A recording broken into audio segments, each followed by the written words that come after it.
Hello BSc 6 semester के सभी विद्यार्थी, कैसे हैं आप सभी लोग। आज हम अगला टॉपिक डिस्कस करेंगे और हमारा टॉपिक होने वाला है, हम फ्रिडलिच एड्सॉर्प्शन आइसोथर्म को पिछली वीडियो में डिस्कस कर चुके हैं। आज हम लैंगमुयर एड्सॉर्प्शन आइसोथर्म पे बात करेंगे। ठीक है, ये हमारा टॉपिक है एंड देयर एप्लीकेशंस। फ्रिडलिच का एप्लीकेशन हम देख चुके हैं। अब हम लैंगमुयर में पूरा काम करेंगे और फिर मुझे लगता है एक दो वीडियो में ये पूरा चैप्टर भी हमारा फिनिश हो जाएगा। ठीक है, तो अभी हम चलते हैं किसमें, लैंगमुयर में, कि ये लैंगमुयर थ्योरी क्या है उसको हम देखेंगे। तो सबसे पहले ये लैंगमुयर क्या है और लैंगमुयर एड्सॉर्प्शन आइसोथर्म क्या है, इसको देखते हैं। तो फ्रिडलिच एड्सॉर्प्शन आइसोथर्म जो बात बताता है वही चीज लैंगमुयर एड्सॉर्प्शन आइसोथर्म भी बताता है। यानी कि ये बताता है कि एड्सॉर्प्शन प्रेशर के साथ कैसे चेंज हो रहा है। तो कोई अगर आपसे पूछेगा कि लैंगमुयर एड्सॉर्प्शन आइसोथर्म क्या है, तो आपका वन लाइन का आंसर होना चाहिए कि लैंगमुयर एड्सॉर्प्शन आइसोथर्म या फ्रिडलिच एड्सॉर्प्शन आइसोथर्म क्या है। दोनों ही क्या है, अगर क्वेश्चन आता है तो दोनों ही बहुत ही सिंपल सी बात बताते हैं। दोनों बताते हैं कि how the adsorption change with pressure. दोनों बताते हैं कि जो एड्सॉर्प्शन है वो प्रेशर के साथ किस प्रकार से चेंज हो रहा है। इसको दोनों हमारे आइसोथर्म और दोनों एड्सॉर्प्शन आइसोथर्म हमारे ये बताते हैं। फ्रिडलिच भी बताता है और लैंगमुयर भी बताता है। तो क्या बता रहा है ये, तो ये बताता है कि भैया, ये बताता है, क्या बताता है आपको, ये बताता है कि क्या एड्सॉर्प्शन, क्या बता रहा है, एड्सॉर्प्शन प्रेशर के साथ किस प्रकार से, प्रेशर के साथ कैसे चेंज होता है, प्रेशर के साथ कैसे चेंज होता है। ठीक है, एट कांस्टेंट टेम्परेचर। टेम्परेचर हमें कांस्टेंट रखना पड़ेगा क्योंकि टेम्परेचर भी एड्सॉर्प्शन पे प्रभाव डालता है, इसलिए इसको तो हमें कांस्टेंट रखना पड़ेगा। ठीक है, तो हमारे पास जब हम एड्सॉर्प्शन को देखते हैं प्रेशर के साथ, तो हम देखते हैं कि इनिशियली हमारा एड्सॉर्प्शन एक लीनियरली बढ़ता है। मतलब जैसे जैसे प्रेशर बढ़ेगा वैसे वैसे हमारा एड्सॉर्प्शन बढ़ता है, वैसे वैसे एड्सॉर्प्शन बढ़ता है, फिर कर्व आना शुरू हो जाता है, कर्व आना शुरू हो जाता है, और फिर कुछ समय के बाद एक ऐसा प्रेशर की वैल्यू आती है, एक ऐसे प्रेशर की वैल्यू आती है जिस पे हमारा एड्सॉर्प्शन फिर कांस्टेंट हो जाता है। ठीक है, तो वो प्रेशर जहां पर हमारा एड्सॉर्प्शन सैचुरेट हो गया, जहां पे हमारा एड्सॉर्प्शन फिर अब और चेंज नहीं हो रहा है, इस कंडीशन को हम कहते हैं सैचुरेशन की कंडीशन कहते हैं। This condition is known as saturation of adsorption. और यहाँ पे जो प्रेशर होता है उसको सैचुरेशन प्रेशर कहते हैं। ठीक है, तो ये जो ग्राफ है, ये ग्राफ को फ्रिडलिक अपने फॉर्मूले से, जो उसने फॉर्मूला दिया था, ठीक है, उसने फॉर्मूला दिया था x upon M proportional p की पावर 1 अपॉन n। तो फ्रिडलिच ने बोला था कि यार इस ग्राफ को हम थोड़ा थोड़ा मेरे फॉर्मूले समझा सकते हो, थोड़ा थोड़ा मेरे फॉर्मूले से समझा सकते हो। फ्रिडलिच बोल रहा है कि भैया इस ग्राफ को आप मेरे फॉर्मूले से थोड़ा बहुत समझा सकते हो। ठीक है, इससे समझा सकते हो। यहाँ पे x अपॉन एम एड्सॉर्प्शन हो गया और p प्रेशर हो गया और n उसकी एक पावर है, n 1 अपॉन n एक फ्रैक्शनल पावर है। n को कैसे निकालेंगे इसको भी फ्रिडलिच ने बताया और इसको भी हम पिछले लेक्चर में देख चुके हैं कैसे निकालना है। तो इस फॉर्मूले से वो कहता है कि आप इस ग्राफ को ना समझा सकते हो, लेकिन इस ग्राफ को पूरा पूरा हम फ्रिडलिच से नहीं समझा सकते हैं। इस ग्राफ को कि भैया एड्सॉर्प्शन प्रेशर के साथ चेंज हो रहा है, और जब बहुत हाई प्रेशर हो जाता है, जब बहुत ज़्यादा आप प्रेशर लगा देते हो, तो फिर ऐसी कंडीशन में एड्सॉर्प्शन फिर चेंज नहीं होता। ऐसी कंडीशन में एड्सॉर्प्शन कांस्टेंट रहता है, सैचुरेट होता है। तो इस चीज को हमारा कौन नहीं समझा पाया, फ्रिडलिच अपने फॉर्मूले से नहीं समझा पाया। तो इसी ग्राफ को, इसी वेरिएशन को समझाने के लिए कौन आता है, लैंगमुयर आता है। तो समझ गए, यहाँ पे डेफिनेशन लिखी है, आप इसके नोट्स बना लेंगे, एग्जाम में आएगा तो क्या लिखेंगे, Langmuir adsorption isotherm describe the relation between ये amount of gas adsorb on the solid surface, मतलब कि भैया कितना एड्जॉर्प्शन हो रहा है and the pressure of gas at constant temperature, ठीक है। तो इनके बीच में रिलेशन को बताता है एट कांस्टेंट टेम्परेचर। तो ये हमारा फिर लैंगमर बताता है। तो फ्रिडलिच भी तो यही बता रहा था, फ्रिडलिच भी यही बता रहा था ना कि भैया कैसे एड्जॉर्प्शन प्रेशर बदलने से कैसे बदल रहा है। फ्रिडलिच भी यही समझा रहा था, बस वो उस ग्राफ को थोड़ा ऊपर ऊपर नहीं समझा पाया, वो उस ग्राफ को ऊपर ऊपर नहीं समझा पाया, लेकिन लैंगमर इस ग्राफ को पूरा समझा देता है। वो जो अपना अपना इक्वेशन देगा, अपना मैथमेटिकल इक्वेशन जो लैंगमर देगा, वो इस ग्राफ का बहुत ही बढ़िया एक्सप्लेनेशन कर देगा। तो हम थोड़ा सा फ्रिडलिच और लैंगमर में डिफरेंस देखते हैं। तो ये भी हमारा क्वेश्चन एग्जाम में आ सकता है कि भैया फ्रिडलिच आइसोथर्म और लैंगमर आइसोथर्म में क्या फर्क है। यार यहाँ पे लिखा नहीं मैंने। तो फ्रिडलिच आइसोथर्म और लैंगमर आइसोथर्म में क्या डिफरेंस है, ये हम एक बार देख लेते हैं। तो फ्रिडलिच भी वही बात तो बता रहा था कि एड्जॉर्प्शन प्रेशर के साथ कैसे चेंज हो रहा है। अब लैंगमर भी वही बात बता रहा है कि एड्जॉर्प्शन प्रेशर के साथ कैसे चेंज हो रहा है। तो दोनों के बताने के तरीके में क्या फर्क है, दोनों के क्या फर्क है बताने के तरीके में, उसको देखते हैं। तो जो सबसे पहला डिफरेंस है वो है सरफेस का।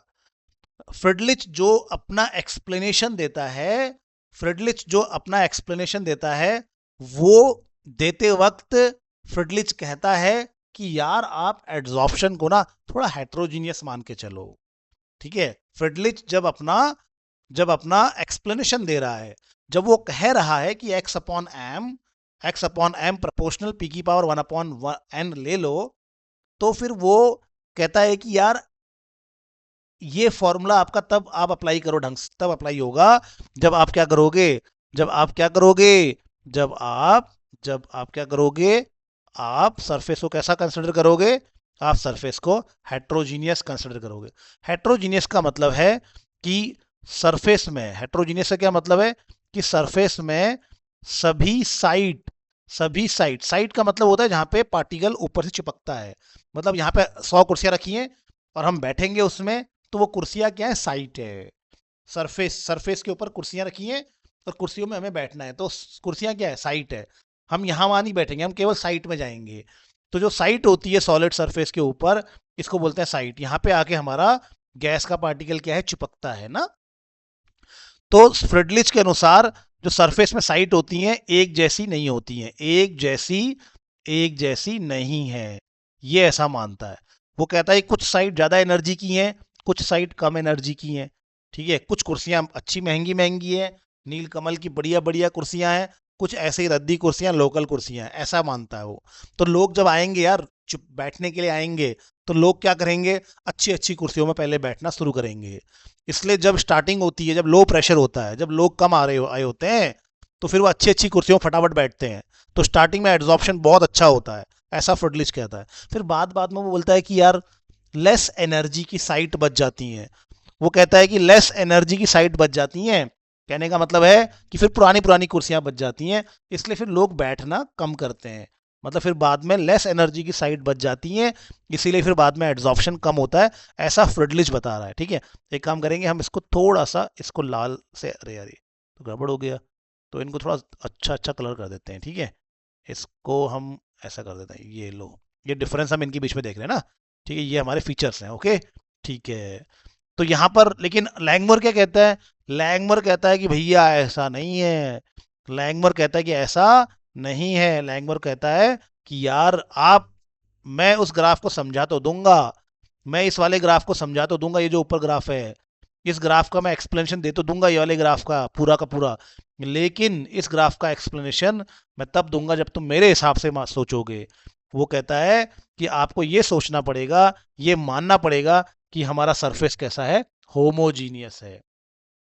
मतलब कि सारी की सारी साइट कैसी हैं, सरफेस में सारी साइट, सरफेस में सभी जो सभी साइट्स जहां पे चिपकेंगी ना चीजें, सभी साइट एक जैसी हैं। कैसी हैं, एक जैसी हैं। इसका मतलब ये सारे के सारे बाराती, ये सारे के सारे लोग आए, ये सारे के सारे लोग आए और ये हमारा हमारा घर है, और ये सारी की सारी कुर्सियां बढ़िया बढ़िया कंपनी की हैं, एक ही कंपनी सेल्लो कंपनी की है, तो सब के सब जो है इसमें बैठेंगे, ऐसा वो कहता है। तो ये सारी की सारी साइट क्या है, एक जैसी है, सबकी सब एक जैसी, ऐसा बोलता है वो, ठीक है। तो वो ऐसा कह रहा है। दूसरा हमारा जो पॉइंट है बेटा, दूसरा जो डिफरेंस है दोनों में वो तो मैंने बता ही दिया, अभी ऊपर ही बता दिया। तो सेम टू सेम साइट कैसी होती हैं, इसमें डिफरेंट एनर्जीज की होती हैं, और इसमें साइट कैसी होती हैं, आइडेंटिकल, एक जैसी होती हैं, ठीक है। तीसरा डिफरेंस क्या है इनमें, तीसरा डिफरेंस जो है वो जरा ध्यान से समझ लेना, जरा ध्यान से समझ लेना, ये एग्जाम में आएगा ये क्वेश्चन आपको कहीं भी मल्टीपल चॉइस में भी दे सकता है, ये क्वेश्चन कहीं भी दे सकता है आपको, मल्टीपल चॉइस में कॉम्पिटिटिव एग्जाम में आ सकता है।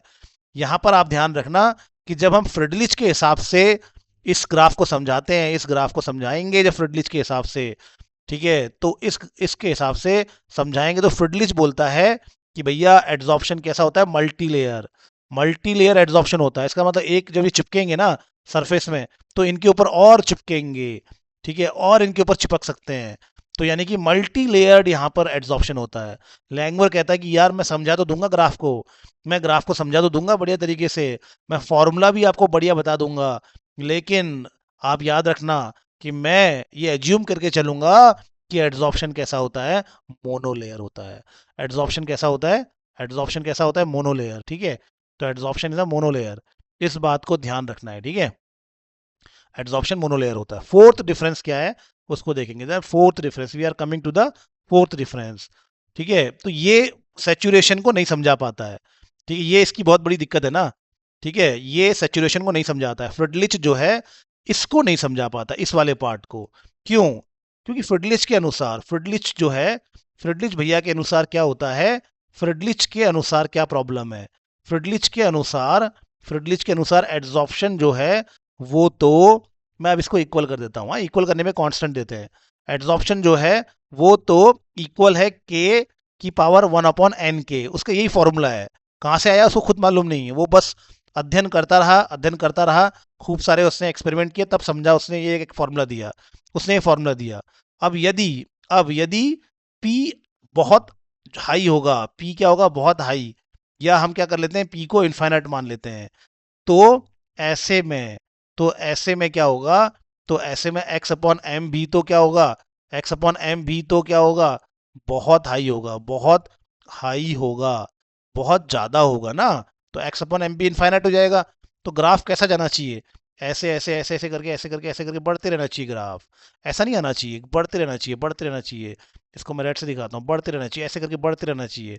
तो वो कह रहा है कि यार ये अगर इन्फाइनाइट हो जाएगा तो ये भी इन्फाइनाइट हो जाएगा इसके फॉर्मूले से। लेकिन वो खुद जानता है, वो खुद जानता है कि कुछ समय के बाद ग्राफ कैसा जाता है, ऐसा हो जाता है, ये सेचुरेशन आ जाता है एड्सॉर्प्शन में। तो वो उससे पूछा गया कि भाई बताओ ना, ये बात तो बताओ, ऐसा क्यों हुआ, ऐसा क्यों हुआ, ये तुम तो बोल रहे हो ये भी इन्फाइनाइट हो जाएगा, ये इन्फाइनाइट होगा तो ये भी इन्फाइनाइट हो जाएगा, लेकिन ऐसा क्यों हुआ ये तो बताओ। तो उसके पास कोई भी कारण नहीं था, उसके पास कोई भी रीजन नहीं था। तो वो बोल रहा है क्या डिफरेंस है, तो फ्रिडलिच सैचुरेशन को प्रिडिक्ट नहीं कर पाया और लैंगमर ने सैचुरेशन को प्रिडिक्ट किया।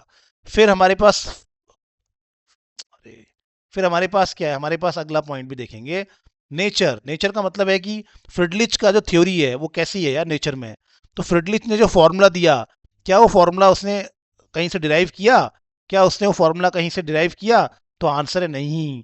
फ्रिडलिच का जो फॉर्मूला था, फ्रिडलिच का जो फॉर्मूला था, फ्रिडलिच का जो बच्चों फॉर्मूला था, वो इंपेरिकल फॉर्मूला था, यानी कि एक्सपेरिमेंटल बेस्ड फॉर्मूला था उसका। लेकिन लेकिन हमारा ये जो लैंगमर का फॉर्मूला है वो थ्योरेटिकल है, उसने बहुत सारा जो है इसमें डेरिवेशन किया है, उसने बहुत सारा मैथमेटिक्स लगाया है, उसने बहुत सारा काइनेटिक्स और थर्मोडायनेमिकल कॉन्सेप्ट का प्रयोग किया और उस फॉर्मूले को दिया।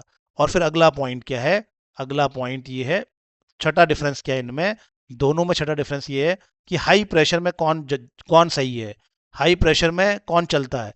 तो हाई प्रेशर में फ्रिडलिच क्या है, फेल है, और हाई प्रेशर में हमारा लैंगमर क्या होता है, वो वैलिड होता है।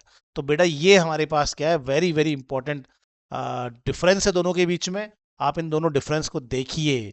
अब हम, तो हमने तो ये समझ लिया कि लैंगमर लैंगमर और फ्रिडलिच सेम बात कर रहे हैं, दोनों बोल रहे हैं कि दोनों बोल रहे हैं कि भैया जो हमारा एड्सॉर्प्शन है वो प्रेशर के साथ कैसे चेंज हो रहा है, दोनों उसको समझाने की कोशिश कर रहे हैं।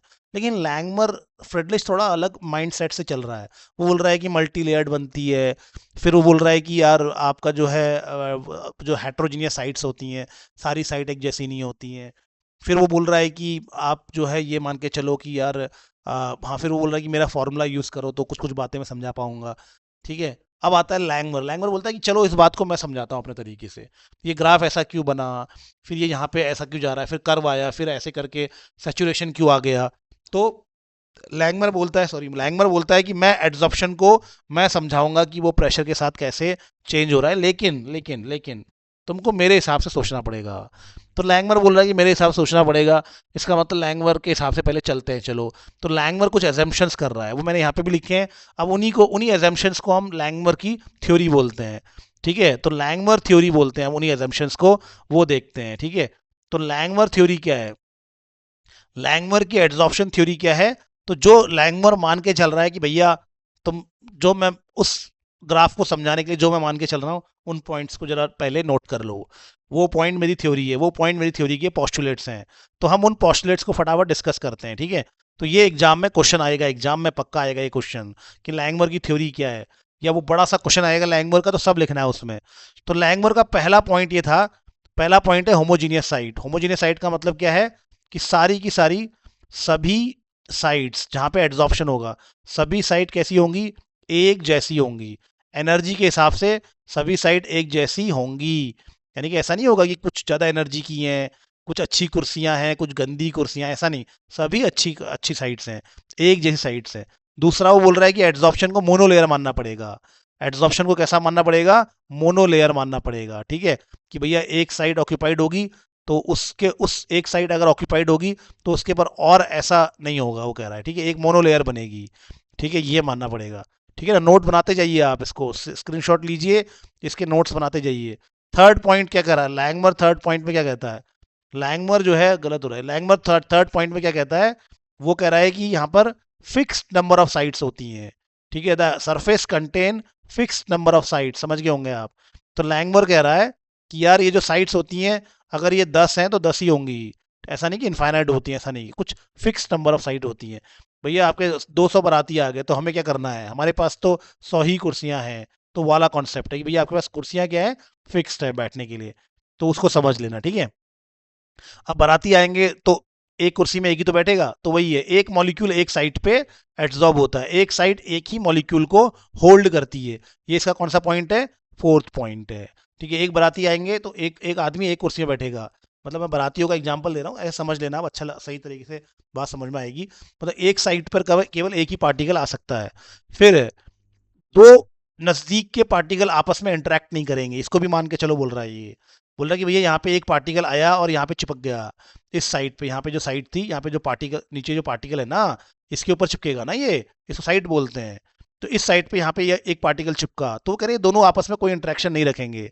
No interaction between the absorbed particle. तो एब्जॉर्ब्ड पार्टिकल में कोई इंटरेक्शन नहीं होगा, there is no inter inter molecular forces between the adsorb particle. Adsorption at one side does not affect the adsorption of neighbouring side. कितना आसान है ना।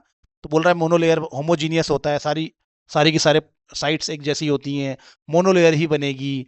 फिर फिक्स नंबर ऑफ साइड्स होती हैं। फिर एक साइड एक मतलब ये समझ लो कि भैया आप ऐसा बारात वाला एग्जांपल लोगे तो बढ़िया समझ में आएगा कि भाई सबके लिए एक जैसी कुर्सी लगी है, पहला हो गया।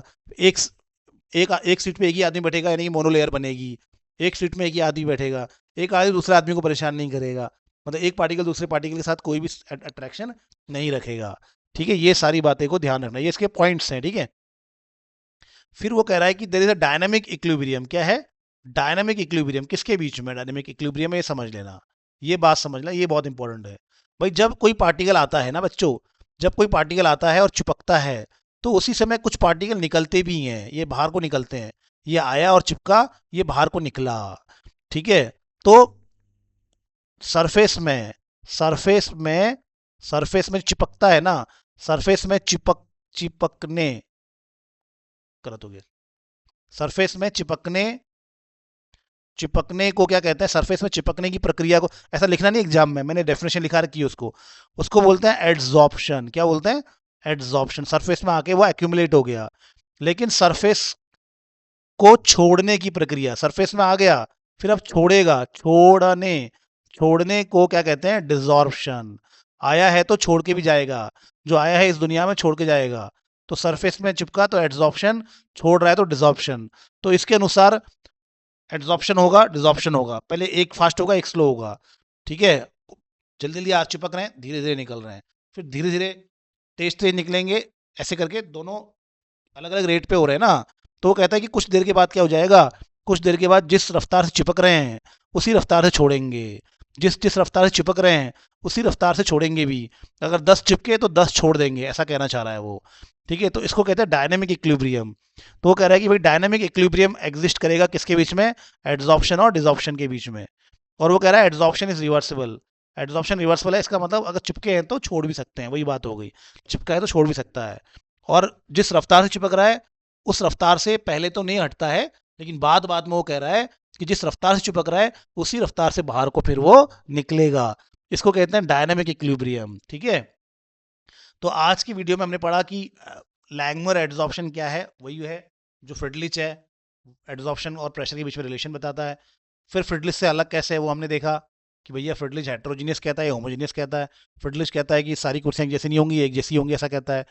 फिर ये थ्योरी कुछ बताने से पहले कि भाई मैं समझाता हूँ, चलो उसको, उस ग्राफ को, उसके लिए मैं फॉर्मूला दूंगा, फिर उस ग्राफ को समझाऊंगा, ये थ्योरी ऐसा बोलती है। लेकिन उससे पहले कहती है कि भाई कुछ बातें मेरी मान लो, कुछ बातें मेरी मान लो, उसके बाद चलो वो फॉर्मूला निकालेंगे और फिर हम समझेंगे।